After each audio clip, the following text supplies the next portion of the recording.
think of when you hear the term ADHD?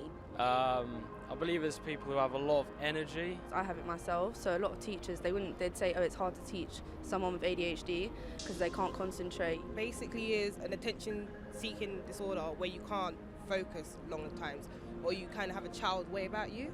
ADHD is a topic which isn't covered much, so we wanted to find out what people think they know about the disorder and have a look into some of the stigmas surrounding it.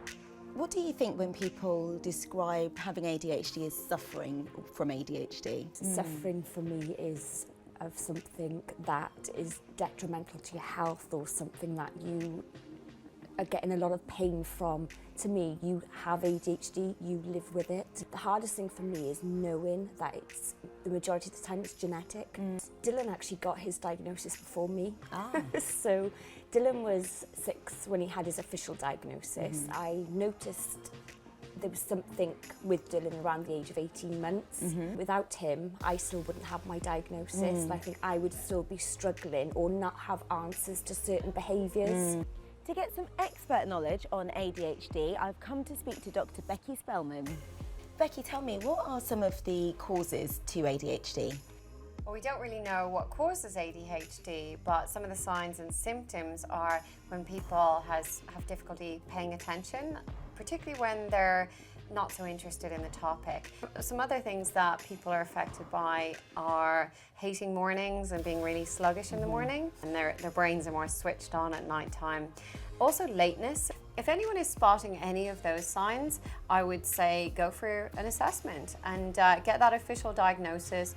Get a report that goes with it, because you can get some exceptions in academic environments. You can get some extra time in exams if you have that diagnosis. And actually, you know, there are some really successful people who are living with ADHD, and some of them have said that it's because of their ADHD that they have become so creative, that they've been able to channel their energy in that field. Is that an accurate? Absolutely. People with ADHD have amazing minds. In fact, sometimes they can be masterminds. And the reason for that is the neural pathways in the brain get redirected. So if you have a deficit in a certain area, such as attention, your brain is going to find other ways to make that happen, and that allows people to be very creative. I'm about to meet a British judo champion who has a number of accolades under his belt, including a World Cup gold, a Commonwealth gold, as well as a whole host of others. He also happens to have ADHD. So Ashley, can you tell me about when you were diagnosed with ADHD? I was diagnosed pretty young.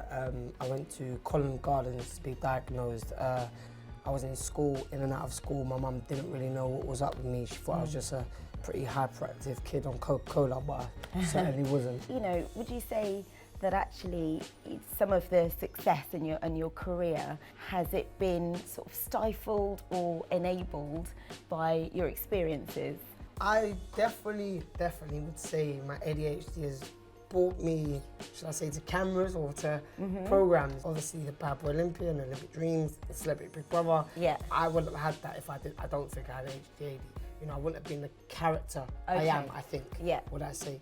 If there's someone who's watching and perhaps their experience isn't quite as positive as yours is, you know, what advice would you give them? So pick something you like and channel your energy into it. There's so many people out there, you know, we've got the exact same as us, you know. Michael Phelps, that's a prime example, someone who's naturally got it. Ashley, you've inspired me. It's so good to speak to you. Thank you so much. Thank you very much. Thank you.